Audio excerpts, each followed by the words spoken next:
Bismillahirrahmanirrahim. Alhamdulillahirabbil alamin. Wa bihi nasta'inu ala umurid dunya waddin. Allahumma shalli wa sallim ala sayyidina Muhammadin wa ala ali sayyidina Muhammad. Subhanaka la ilma lana illa ma 'allamtana innaka antal alimul hakim. Rabbi syrah li sadri wa yassir amri wahlul 'uqdatam min lisani yafqahu qawli washdud bihi lisani wahdi qalbi bihaqqin nabi Muhammadin sallallahu alaihi wasallam. Nawaina ta'allum ta'lim wan naf'a wal intifa' wa tadhakkur wa tazkir wal ifada wal istifadah wal hatha ala tamassuki bi kitabillah wa sunnat rasulih wa dilala ala al huda wa du'at ila al khair ibtigha'a mardatillah wa qurbihi wa sawabih. Ma'asyiral hadirin mustami'in, pendengar setia Radio Lanugraha yang dimuliakan oleh Allah Subhanahu wa taala.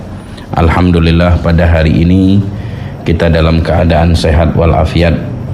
Mudah-mudahan Allah Subhanahu wa taala selalu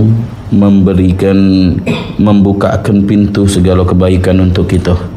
Bukakan pintu rezeki, bukakan pintu taubat, bukakan pintu kebaikan, pintu ampunan, pintu penerimaan amal, menutup segala pintu kejahatan, menutup pintu bala, musibah dan yang lain-lainnya, memberikan ketenangan pada jiwa kita. Amin ya rabbal alamin.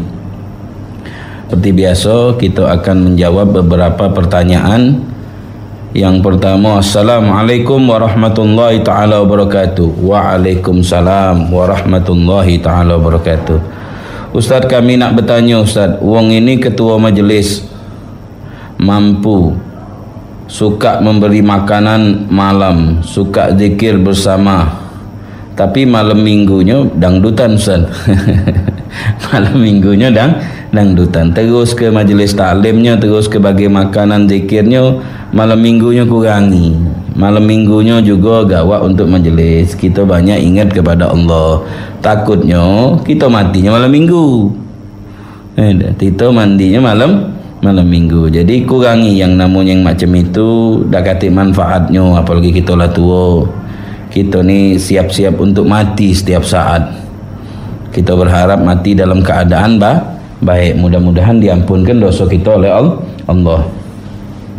Maaf Ustaz, tadi kepencet. Apa pula ini? Kiriman masalahnya dia banyak berjanji, yang diucapnya panjang lagi ini. Di depan umum tapi banyak yang tak ditepati. Kalau tak tahu di umur cak mana dengan wong itu. Utang juga dak galak mayar. Banyak ni anje. Duit dak dibayar utang duit dan mau kasih banyak Ustaz. Alhasil jangan yang macam itu, jadilah wong yang baik. Jadilah wong yang baik. Kita juga jadi wong baik. Sama-sama jadi wong baik. Negor dengan cara yang baik, mudah-mudahan bisa mengingatkan kita kepada Allah. Wassalamualaikum warahmatullahi wabarakatuh. Kita agak ngebut sedikit biar pertanyaannya ni tak numpuk. Jadi pacak bertanya galuh. Assalamualaikum Ustaz, aku ada dua pertanyaan. Satu, Ustaz, bila kita musafir dari Jambi pulang ke Kayu Agung, di tengah jalan niat jamak takhir saja. Nanti di waktu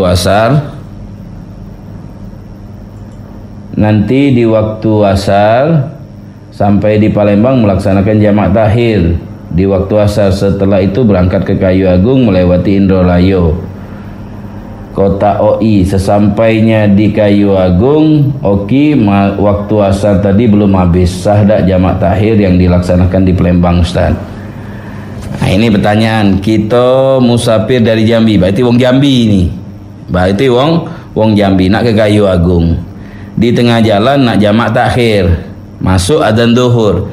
Di waktu adzan zuhur atau di waktu-waktu zuhur dia niat jamak takhir ni, niat di waktu duhur itu ngundurkan takhir duhur, aku niat nak ngundurkan solat duhur di waktu asar. Dia niat macam itu. Kaget kalau sudah sampai waktu asar dia baru solat. Jadi nanti kalau sudah masuk waktu asar sampai di Palembang melaksanakan jamak takhir tadi. asar. Setelah itu berangkat Kayu Agung lewat Indralayo, Kota OI sampai di Kayu Agung, asar tadi belum habis. Nah, mana jamak takhir ini, bukan jamak takdim ini. Kita kan jamak takhir, tidak usah sholat sampai waktu asar masuk. Kalau seandainya kita sholat di waktu duhur, ini mungkin pertanyaan dia tuh ini, kita niat jamak, begitu dari Jambi ke Palembang, nyampenya jam 1, kita jamak gabungkan sholat duhur sama sholat asar, jamak takdim ini namanya. Setelah jamak takdim, kita jalan ke Prabu Muli, kita berjalan ke Indralayo, sampai di sana waktu asar tadi itu belum habis, azan asar di sana. Ya sholat asar sudah, tidak usah sholat asar lagi gitu. Sholat asarnya sudah sah sholat yang tadi kita laksanakan. Itu yang pertama. Yang kedua, sekarang pertanyaan yang kedua. Yang kedua, Ustaz, bila kita berangkat dari Kayu Agung ke Jambi, singgah di tengah perjalanan, saya mengqashar sholat jamak, sholat duhur, artinya tidak menjamak, tapi perjalanan tadi belum sampai 84 kilo. Setelah sampai di Jambi, berada di tempat asar masih ada, masih boleh tak saya mengqashar asar? Jadi ini kita dari mana ini? Berangkat dari Jambi, singgah di tengah jalan. Singgah di tengah jalan. Nak ke mana kita? Nak ke tujuan, nak ke mana ini? Taruhlah dari Jambi nak ke Palembang atau nak ke mana? Itu begitu keluar dari Jambi, kita sudah boleh menjamak mengqashar walaupun belum 84 kilo.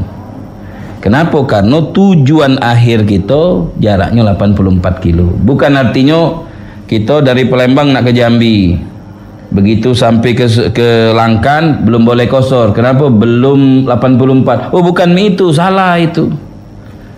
Jadi begitu sampai keluar batas kota Palembang sudah dinamakan musafir gitu. Kita nak ke Jambi, begitu sampai ke luar batas kota Palembang, ya Sumbawa, Langkat, Musi Banyuasin, setelahnya itu baru 20 kilo dari Palembang tadi itu Nah, itu sudah boleh jamak qashar walaupun belum 84 kilo perjalanan kita. Kenapa? Karena tujuan akhir kita ke Jambi lebih dari 84 kilo. Jadi boleh menjamak, boleh mengqashar. Mana gambarannya mengqashar tak ada menjamak, tidak boleh. Ya, kalau yang boleh mengqashar pasti boleh menjamak. Assalamualaikum Ustaz, hamba Allah nak nanya, wajib tak betina disunat? Tolong dijelaskan, makasih banyak sebelumnya. Hitan atau sunat? Hitan atau sunat? Kalau untuk wong laki-laki disepakati wajib hitan. Wal hitan wajibu libalighin satira kamratin qata wal isma min unsa wa yukrahul qaza. Jadi hitan itu memotong kulit yang ada di kepala kemaluan. Untuk laki-laki dan untuk perempuan hukumnya wajib. Kalau untuk laki-laki disepakati 4 mazhab. Kalau untuk perempuan menurut mazhab Imam Syafi'i wajib untuk perempuan. Wal isma min unsa. Kalau perempuan sedikit caranya bersunat, tentu waktu dia masih baru-baru lahir itu. Kalau perempuan dikoyak ke sedikit mungkin tanya sama dokter sunat, dia yang lebih pengalaman, yang mana yang ditetaknya, yang mana yang dibersihkannya sedikit. Supaya apa? Supaya menyeimbangkan nafsunya, supaya kebersihan. Supaya kebersihan. Wong yang dihitan lebih bersih dibandingkan yang tidak dihitan. Tentu tempat hitan itu tempat yang paling kotor. Tempat paling kotor, tempat najis.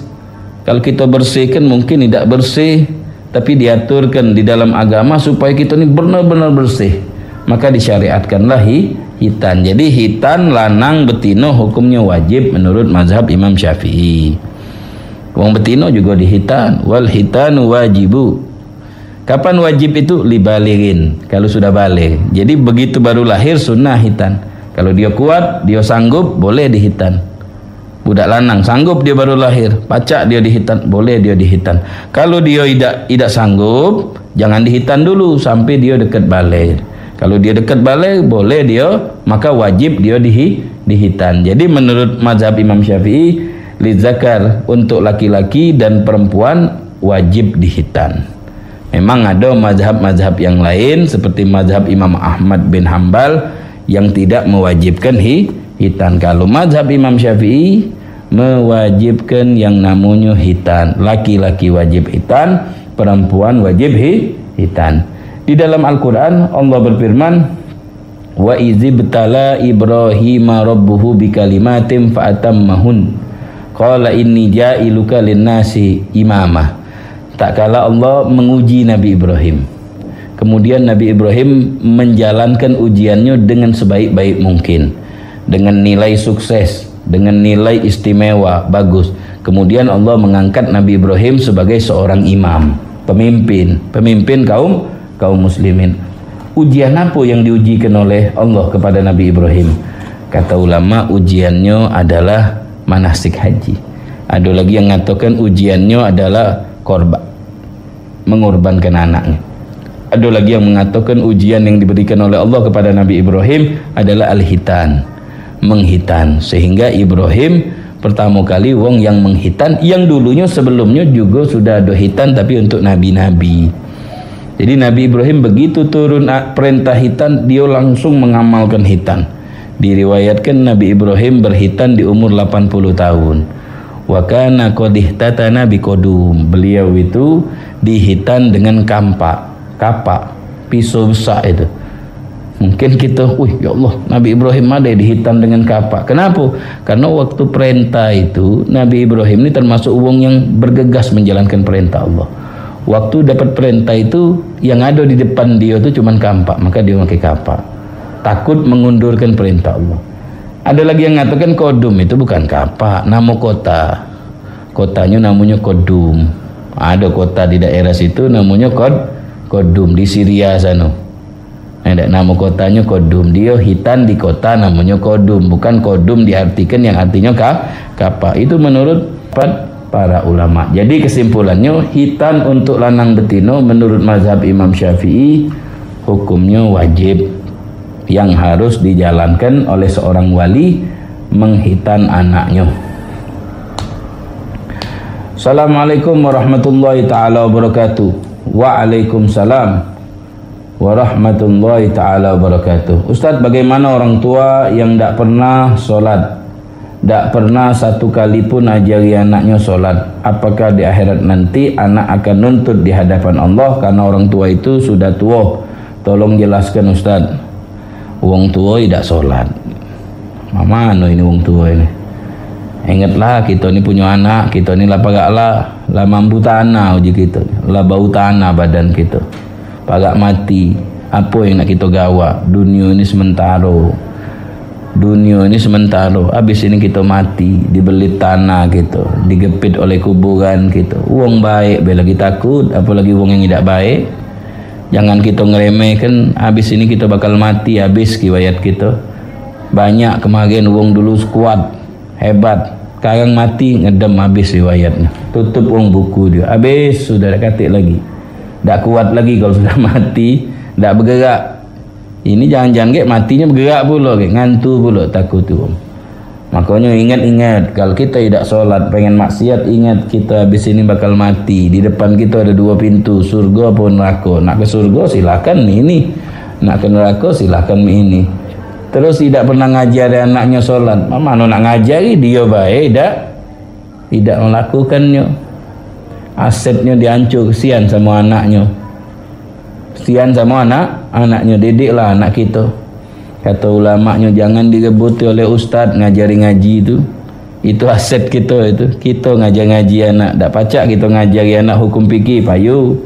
Tak pacak kita mendidik anak ini, payu. Tapi macam Al-Fatihah jangan direbuti oleh ustaz. Anak kita mesti kita yang ngajarinya. Kenapa? Ini pahalanya besar. Tiap hari dia baca 17 kali. Solat 5 waktu macam Al-Fatihah kalau. Pagi 2, siang 4, belum solat sunnahnya ini.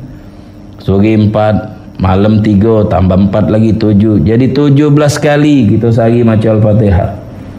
Kalau seandainya anak solat, Fatihah kita ngajarnya, sehari itu 17 pahala, 17 pahala.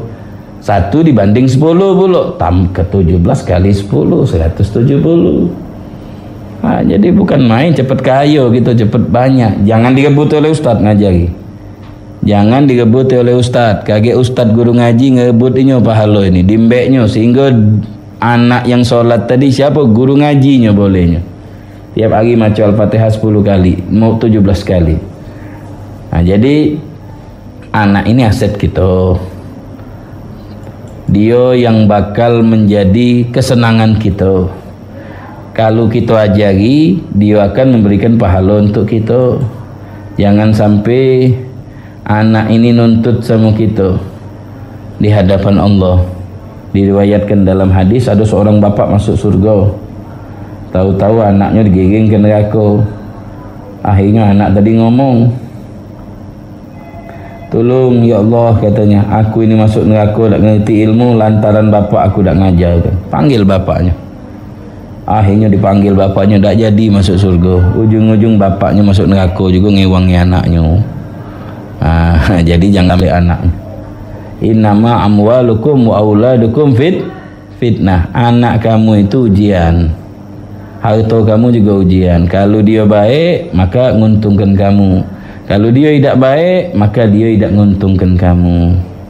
Anak itu ujian dari Allah. Didiklah anak dengan sebaik-baik mungkin. Jangan sampai anak kita menjadi penyebab malapetaka kita di hadapan Allah. Memang di akhir zaman ini banyak bapak tidak peduli sama anaknya. Dalam hadis dikatakan oleh Nabi Muhammad, "Sayati alan nasi zamanun." Bakal datang kepada kalian wahai sahabatku satu zaman, yang mana zaman itu la'an yurabbiya jarwan khairun min an yu'addiba waladahu. Seorang bapak lebih peduli sama piaraannya dibandingkan sama anaknya. Kalau piaraannya tidak balik, dah tidur semalaman. Manalah ayam tadi itu belum balik, kambing belum balik. Anaknya malam minggu tak balik, santai bela. Biasa malam minggu, kita dulu main itu juga malam minggu. Biasa-biasa baik. Tidak peduli dia. Pagi-pagi melek mata yang dijinguknya pada HP, ngelapi mobilnya, nyinguk piaguan burungnya, anaknya tidur, anaknya ini, anaknya di mana, makan belum, tidak dipeduli kenya, solat belum anaknya. Tidak dipeduli kenya, lebih peduli sama barang piaguannya, HP piaguannya, mobil piaguannya, burung piaguannya, ternak-ternak dia, duit dia, toko dia dibandingkan nyinguknya anaknya. Itu bakal datang kata Nabi di akhir zaman. Alhamdulillah zaman kita ni lah datang ini. Lah banyak macam ini. Kurang ada peduli. Seakan-akan anak tidak kati apa-apa. Sudah habis kahwin, sudah punya anak, sudah buang ke bayi. Nak ke mana anak? Jangan, anak itu nak dididik. Anak itu nak diajari. Anak itu nak diajari ilmu. Jangan sampai dia nuntut kita. Assalamualaikum warahmatullahi ta'ala wabarakatuh. Waalaikumsalam warahmatullahi ta'ala wabarakatuh. Ustaz, ketika ibadah haji ada istilah tahallul kubro. Tahallul kubro. Apakah memang boleh dilakukan tahallul kubro? Tahallul awal sama tahallul sani. Tahallul yang pertama sama tahallul yang kedua. Tahallul yang pertama dilakukan dengan dua ikut atau salah satu daripada melempar sama mencukur rambut atau tawaf. Ronhad, itu romi itu artinya melempar. Romyul jamrah. Nun nahar, korban. Ha itu halak itu artinya mencukur rambut. Tok itu artinya tawaf. Kalau dua ikut dari tiga ini, melempar, tawaf atau mencukur, dua ikut dilakukan, maka halal dia tahallul awal. Boleh dia melakukan, kecuali kahwin tak boleh. Atau yang boleh pakai minyak wangi, boleh pakai ngelepas bajunya, ganti baju gamis, boleh pakai kopiah. Dua ikut yang dilakukan di sini. Kalau sudah tahallul yang kedua, kalau sudah tawaf ifadah, maka dia selesai tahallul yang kedua. Nah itu ada lil haji tahallulani, kata ulama fikih. Haji punya dua tahallul. Tahallul awal sama tahallul yang kedua. Tahallul yang pertama dengan ngelempar atau dengan nyukur rambut. Ngelempar sama nyukur rambut dilakukan tahallul yang pertama. Kalau tahallul yang kedua itu dengan tawaf, tahallul yang kedua. Atau pertama kali tawaf sama nyukur, ngelempar belum dia. Nah, kalau sudah ngelempar baru tahallul yang kedua, tahallul yang kedua. Itu namanya tahallul kubra atau tahallul sani, tahallul yang kedua. Itu hajinya. Assalamualaikum warahmatullahi wabarakatuh. Ustaz, ketika sedekah hajatan selalu yang baca Yasin. Apa fadilahnya surah Yasin? Banyak kita ni hajatan Yasin, tahlil Yasin. Hajatan Yasin itu biar ngelancarkan hajat kita. Atau untuk orang meninggal baca Yasin. Orang yang sudah meninggal baca Yasin. Tahlilan baca Yasin. Karena surah Yasin itu luar biasa. Iqra'u Yasin ala mautakum. Bacalah Yasin kepada orang yang sudah meninggal atau yang akan meninggal. Itu kan anjuran Rasul. Baca surah Yasin. Tidak dibaca Yasin di malam hari kecuali dosa kita diampuni oleh Allah di pagi harinya. Jadi surah Yasin kalau faedahnya banyak faedahnya. Sangat banyak. Bisa mengampuni dosa, bisa mengirimi pahala tadi itu, bisa mendekatkan diri kita kepada Allah, bisa ngampuni dosa wong yang nak mati, bisa jadi mudah. Alhasil bisa menyampaikan hajat kita dengan fadilahnya surah Yasin. Jadi banyak kita melakukan surah Yasin. Assalamualaikum warahmatullahi wabarakatuh. Ustaz, ketika melaksanakan umrah selama 9 hari, apakah boleh melakukannya lebih dari sekali? Umrah 9 hari. Jangan sekali. Rugi kalau sekali. Dah balik modal gitu. Umrah. Dah masuk Mekah, kita niatnya di Alam-Lam atau di bandara.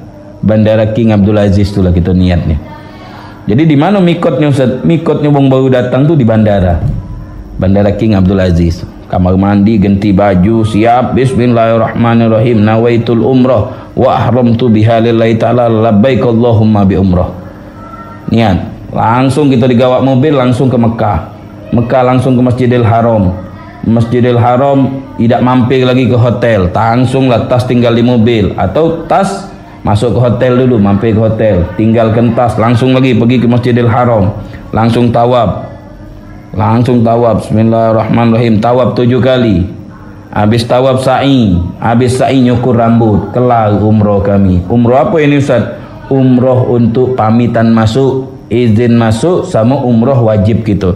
Bergabung di situ. Umrahnya. Masuk kota Mekah kan harus umrah. Ya sudah gini. Sekalian kayak masuk masjid harus tahiyatul masjid. Salat duhur boleh, tahiyatul masjid boleh. Umrah sekali sudah. Habisnya tu Ustaz 9 hari Ustaz, sisa nyingok apa? Tidak umrah lagi. Untuk siapa? Untuk kita pula. Umrah sunnah. Umrah lagi dari mana Ustaz? Dari bandara lagi apa? Tidak, dari Tanim baik. Oh, dari Tanim. Nama tempat Tanim itu. Atau dari Ji'ranah atau Ji'ranah atau dari Hudaybiyah. 3 tempat ini pilihlah. Yang parak mana Ustaz? Murah meriah. Tanim. Parak, murah meriah, lemak, tidak repot lagi.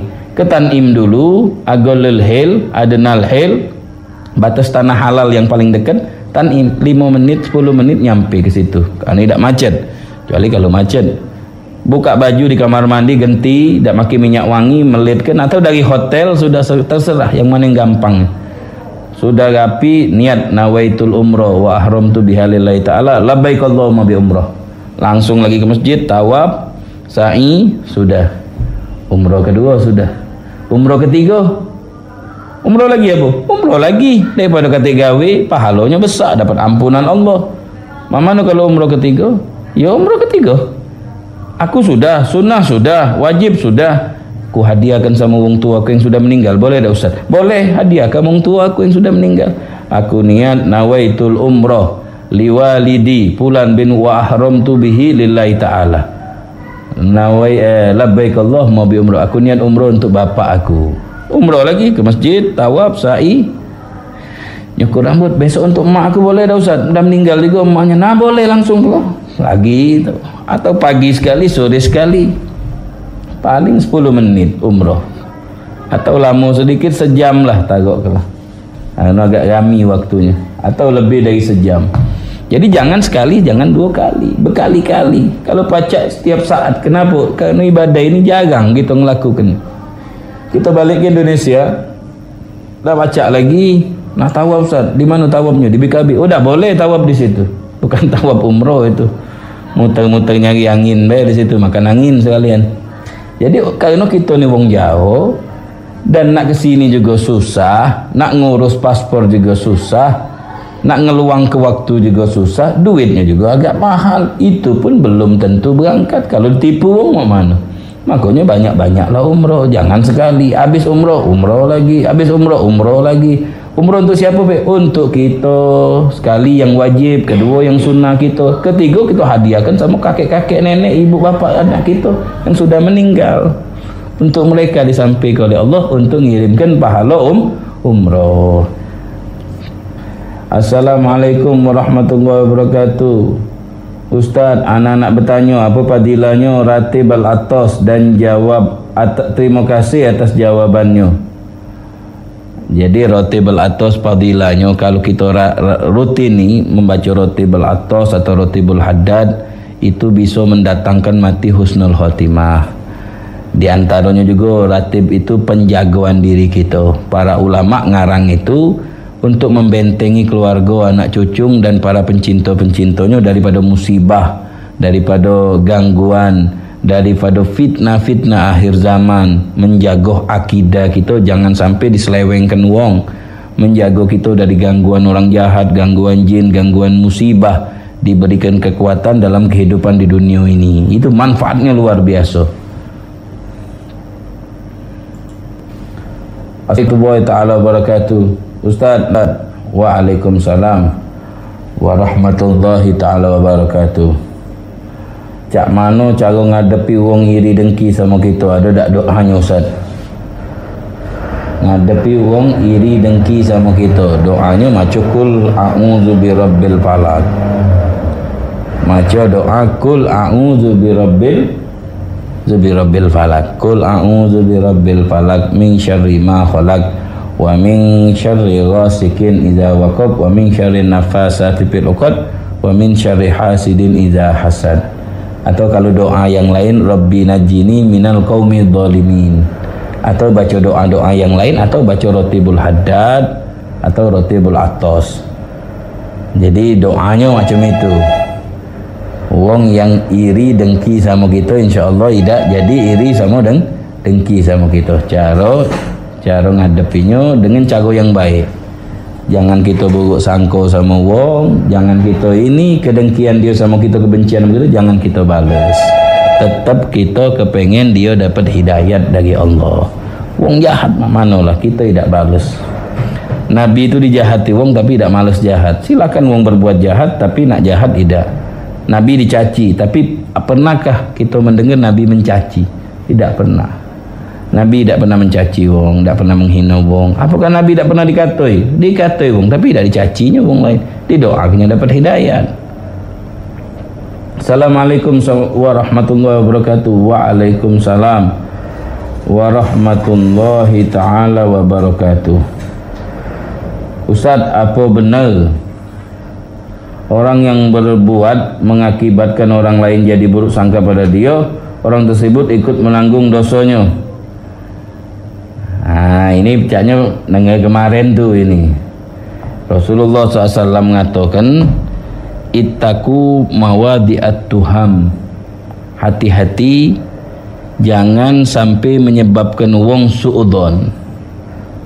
Hati-hati kamu, jangan sampai menyebabkan wong su'udon sama kamu. Mamano ini menyebabkan su'udon sama kita, duduk sama perempuan lain, jalan sama betina lain, langsung suudon. Kau ini nak ngapoi nak duduk tempat tu tempat gelap pula, berduaan pula, suudon. Kalau kita duduk jabo dewean, suudon ya salah dia dewek, bukan kita. Kalau dia suudon kita boleh dosanya, bukan. Jadi jangan sampai kita melakukan satu hal yang menyebabkan kita. Jangan itu, kita usaha. Jangan duduk yang macam itu, jangan melakukan hal yang macam itu supaya wong tak suudon sama kita. Kalau wong suudon sama kita, wong boleh dosa, kita juga penyebabnya.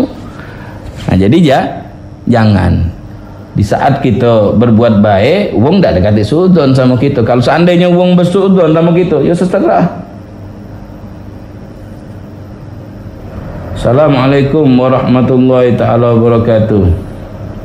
Ustaz, bagaimana wong selalu iri, pugik hati, fitnah dengan kita? Yang kedua, kami ini sekeluarga, terutama bapak saya, selalu ditipu dengan saudara-saudaranya bapak dengan mencari kesempatan dalam kesempitan calang nian.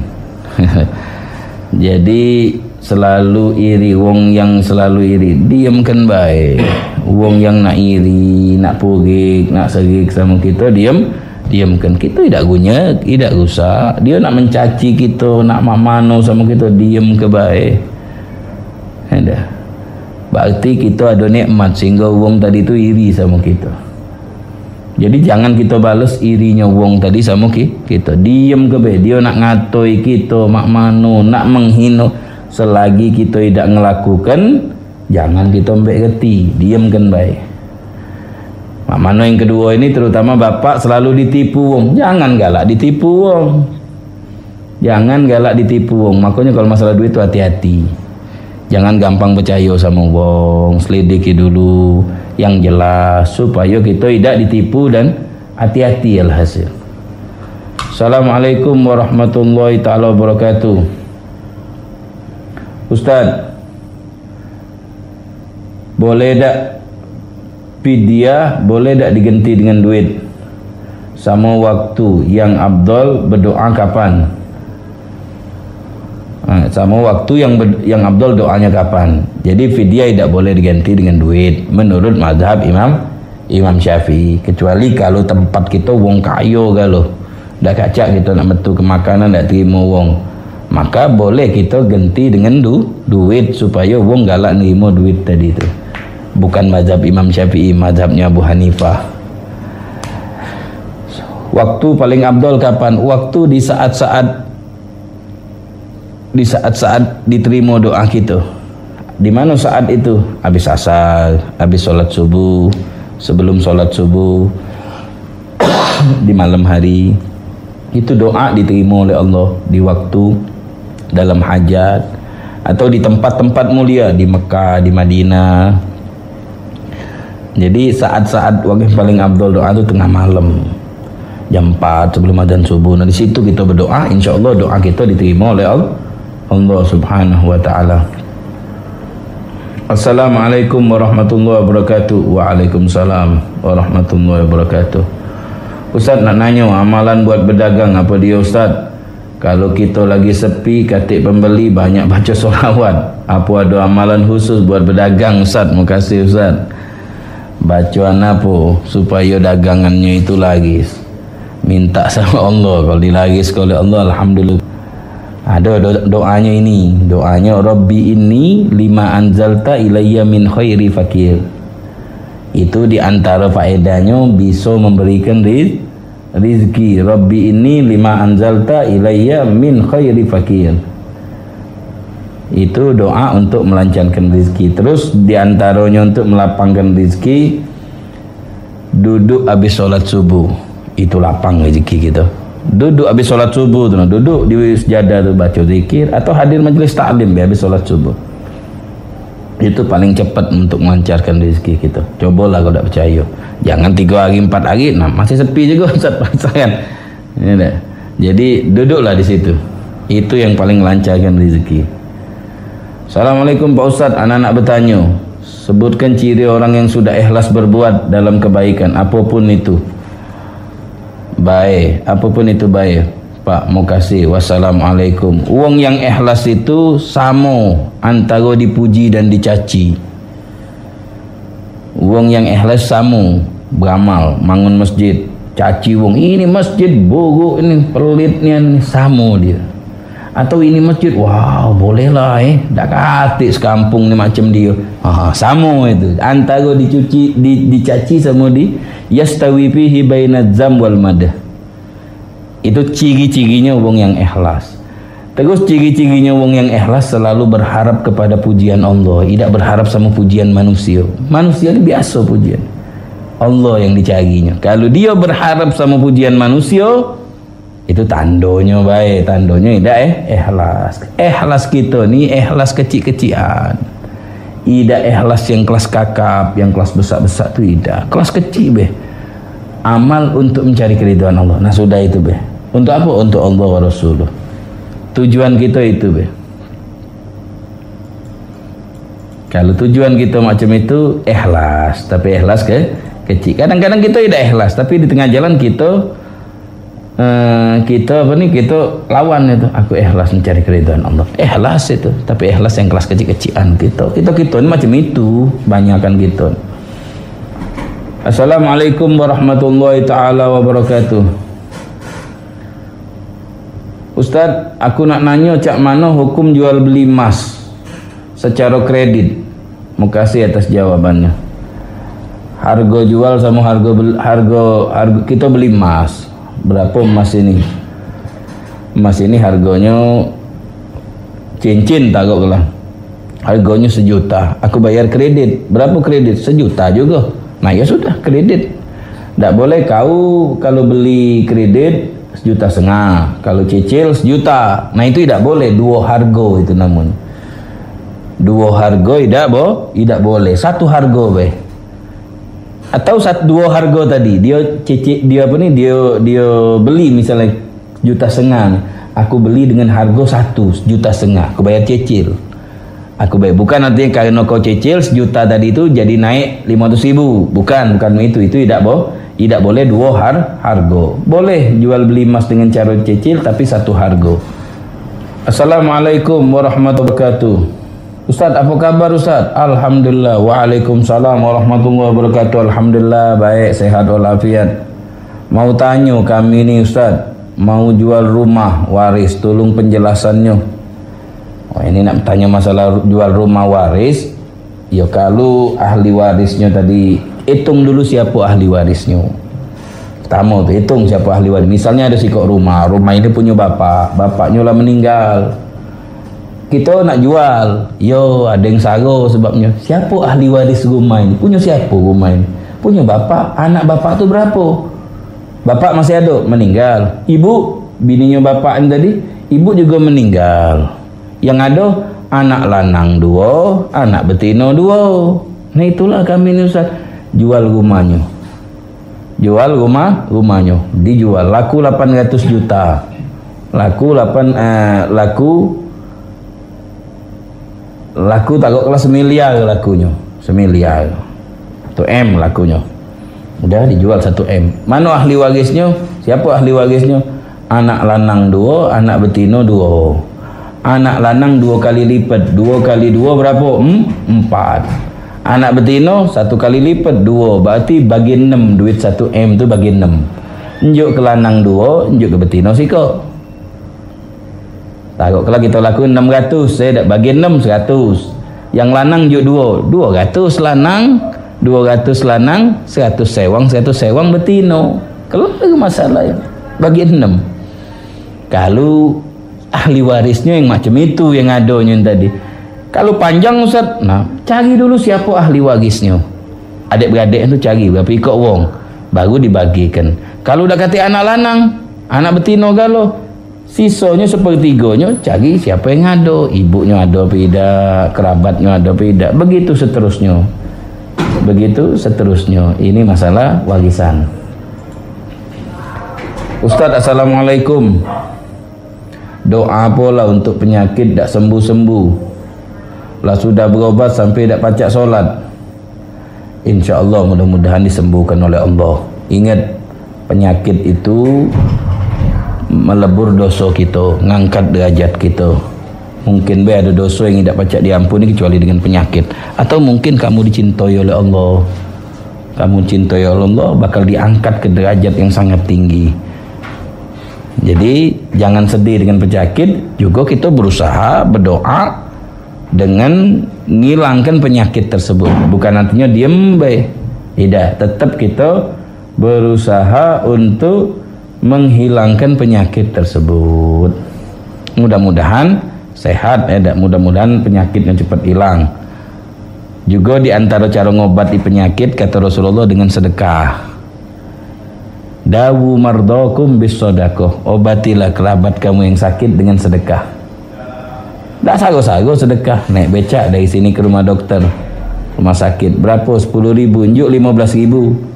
Tukang becak nyangkut, buyan ni wong ini katanya. Aku minta 10, njuknya 15. Kita ngomongkan, alhamdulillah cuma 5.000 sedekah. Tidak mahal-mahal sedekah ni katanya. Jadi tak repot. Atau naik taksi-taksi online sekarang ini berapa? 16.000, njuk 20.000. Mau kasih pak, sisanya mbek lah. Niat ke sedekah, mudah-mudahan obatnya 6.000 tadi lah. Kalau beli ke dokter obatnya lebih mahal lagi. Dengan niat sedekah, ini anjuran Nabi, obatilah keluarga kita yang sakit dengan sedekah. Insya Allah keluarga kita disehatkan oleh Allah. Ustaz, boleh tak selamatan rumah digabung dengan akikah? Terima kasih. Boleh.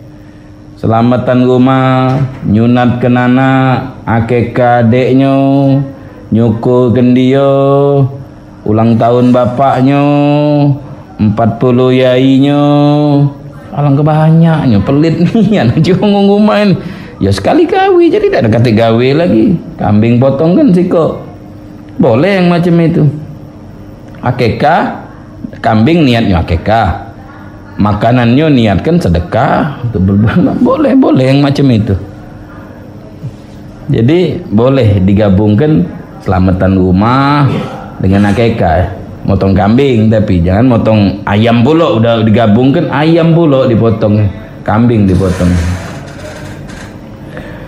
Assalamualaikum warahmatullahi wabarakatuh. Waalaikumsalam warahmatullahi ta'ala wabarakatuh. Ustaz, nak nanya, ada tetangga galak ngomong nyakit hati. Pas kita ngomong dia tersinggung, minta solusinya Ustaz. Jangan ngomong. Jangan ngomong. Diam ke be, dia nyakit hati. Ada wong ni becak bodoh itu, tak ngerti ngomong tu. Ngomong sekendaknya. Tak tahu orang yang dengar tu sakit hati atau apa. Nah, ngadepi orang macam ini jangan dimbek geti. Dia ngomong uzur gitu-gitu lah, kendak ke bela. Jangan kita mbek geti. Jadi mana solusinya? Jangan ngomong. Kelak sudah gawe. Ustaz, Assalamualaikum warahmatullahi wabarakatuh. Waalaikumsalam warahmatullahi ta'ala wabarakatuh. Ustaz, cak mana hukumnya ngunakan penglaris untuk berdagang? Makai penglaris. Makai apa ini penglaris ini? Solat duha apa? Solat duha bagus kalau solat doa. Makai doa, makai zikir bagus. Tidak Ustaz. Makai batu, makai patung. Wah, mana boleh? Bisa-bisa syirik itu kepada Allah. Minta apa sama Allah sebelum buka warung tu, solat duha dulu, berdoa sama Allah. Penglaris itu, biar laris tokonya. Nah itu tidak apa-apa. Tetapi kalau makai kekuatan-kekuatan ini, jin itu, tidak usahlah yang macam itu. Yakin ni dari Allah. Duduk besok solat subuh tu, duduk di masjid habis solat subuh, ada majlis taklim itu di Mutakin tu, ada tiap hari ada terus. Duduk sambil ibadah, insya Allah kami toko kita. Insya Allah dagangan kita kami. Tak usahlah pakai penglaris. Salat duha kalau nak pakai penglaris. Apa lagi nuduk gini nong. Banyak ini sumut ini kubutinya. Maki patung ini, cucuk pakai ini, maki ini, banyu ini. Waduh, jika orang panjang gitunya. Kami kerjasama dengan orang lain yang jual makanan. Dengan cara kami menyediakan tempat bagi hasil 70-30 tapi digunakan penglaris. Cak mana hasil bagian kami halal atau haram? Perbuatannya yang haram.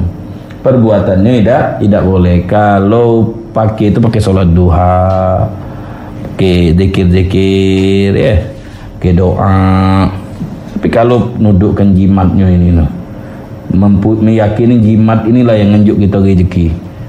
Mana jimat bungkusan isinya batu, pasir, jeruk. Dia yang ngenjuk rezeki. Kekuatan tu dari Allah, betul. Makai doa baik, tak usah makai itu, minta doa. Assalamualaikum warahmatullahi wabarakatuh. Waalaikumsalam warahmatullahi ta'ala wabarakatuh. Ustaz, akulah ditinggali laki aku 1 bulan setengah lah ditinggal kenyo. Nah ida kalau kita lah ditinggal kenyo, dengan lafat cerai. Saya cerai kau, saya ambil ini, saya ambil itu. 1 minggu dia ninggali aku, dia SMS, jangan lagi jak rumah aku. Nah, ngapo jangan injak rumah aku ni? Apa dia tujuannya? Kinaya ini namanya. Kalau niatnya jangan ninjak aku ceraikan, niatnya itu maka jatuh tolak. Baliklah ke rumah bapak kau sana. Jangan masuk ke rumah aku lagi. Kau wong lain, kau betina lain. Apa dia tujuan kau ngomong ini? Cerai oi. Nah, kalau tujuannya cerai, niatnya cerai, maka terjadilah talak 1. Maksudnya jangan nijak ini, jangan nijak belah situ, belah sini be. Rumah ini jangan, rumah depannya be. Ini rumah wong, jangan nijak. Udah kata niat cerai, tidak kata, tidak terjadi cerai, tergantung niatnya. Karena ini namanya kinayatut tolak. Kinayat tolak ini tergantung niatnya si pembaca, si pelafat. Yang ngelapatkan lapat ini tujuan kau apa dia mang? Woi kando tujuannya apa dia? Aku ni nyerikan tujuan ini, maka terjadi cerai. Talaknya berapa Ustaz? 1. Kalau dia tidak niat apa-apa atau tidak niat talak atau cuma niat jangan nijak rumah ini masih basah. Keramik tu masih basah, tidak terjadi cerai. Jadi ini kinayah. Kinayah itu tergantung niatnya si pelafat. Si suami itu niatnya apa dia?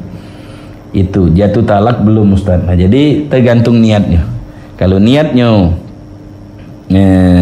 menceraikan jatuh cerai. Boy, Sat, gainya ngabang, Sat, misu-misu. Oh, niat cerai itu caranya. Ya sudah, terjadi talak 1. Kamu harus iddah. Tidak boleh metu dari rumah kecuali hajat mendesak, baik. Nunggu di rumah. Tidak balik lagi, tidak rujuk, jadi bain suro. Kalau dia rujuk dalam berapa minggu ini, alhamdulillah balik keluarga lagi. Dia nyuruh aku ngurus ke PA, Pengadilan Agama, tapi buku nikah sama poti kakaknya tak dikasih kenyo. Keluarga aku nyuruh dia datang tapi dia tak galak. Keluarganya tahu dengan masalah kami tapi bukannya damaikan kami, malah senang-senang. Jadi aku harus cak mano nak ngadepi wong ini, nak bersabar nian. Jadi mak mano ngadepi dia ni. Kalau dia sudah nyerikan, dia tidak galak balik lagi, dia sudah bulat untuk nyerikan kita, mau tak mau cerai sudah terjadi. Nak diurus atau nak tidak diurus terserah dia. Itu menurut agama. Cuman dalam undang-undang negara juga dilakukan. Dah kalau dia ngurus cerai. Oh, suruh tukang ketip tu lah. Mak mana cara ini? Dah Pengadilan Agama, mak mana bukunya sama dia atau ini itu. Kalau menurut agamanya macam itu. Kalau dia sudah ngatakan ini, tanya. Ini tujuannya apa? Jangan nijak rumah aku lagi. Nah, apa dia tujuannya? Oh, tujuannya cerai. Baliklah kau ke tempat bapak kau sana. Tujuannya apa dia ni? Niatnya cerai. Maka terjadi talak 1. Ini namanya kalau dalam hukum fikih kinayah. Lapat yang mungkin talak, mungkin tidak. Butuh niat dia. Kalau dia ngatakan saya cerai, catinya lah paham galau, tak butuh diniatkan lagi. Nah, jadi cerainya jadi kalau dengan lafaz ini tergantung niatnya jadinya. Kalau dia niatnya cerai maka jadi T1. Nah, mak mano ini Ustaz kalau sudah cerai? Ya, Pengadilan Agama dikelarkan, diselesaikan dengan cara baik-baik. Kalau ada anak juga dengan cara baik-baik. Itu tetap bapak itu tidak katik caci, tidak katik saling caci, tidak katik saling bongkar aib. Wong sekarang ini kalau sudah cerai bongkar habis-habis aib yang lama. Dulu tuh dia ini paling kau cintai di dunia ini. Dulu berapa tahun yang lalu. Sekarang wong yang paling kau benci. Kau bongkarkan kejahatan dia. Kau tak tahu nasib anak kau. Mak mano kau. Dia saat dia nak minta ditolak wong apa, bapaknya jahat, ibunya kena katoi terus. Ibunya jahat ngatoi bapaknya terus. Bapak kau jahat. Bingung wong nak ngambil bibit dia ni. Ngapo? Gawi yang korbannya anak kita dengan cara baik-baik. Ada at-talaqu marratan kata Allah. Fa imsakun bima'ruf au tasrihun biihsan. Kita demen cekel bini kita dengan cara baik, dengan cara bagus, nikmati bini kita, tunjukkan hak-hak dia. Bini juga menunjukkan hak-hak suami dengan cara yang baik. Tidak demen lagi sama bini, imsak. Tidak demen lagi, tasrihun biihsan. serahkan sama orang tuanya, diantarkan dengan cara baik, dengan cara senyum, tidak putus silaturahim, ini tidak bongkar aib. Tiap ketemu kawan, bini aku ini biar tidak laku lagi, aibnya ini bongkar galau, kejahatan dia dibongkar galau. Bininya itu juga bongkarkan 4 kawan-kawan kakak lakinya.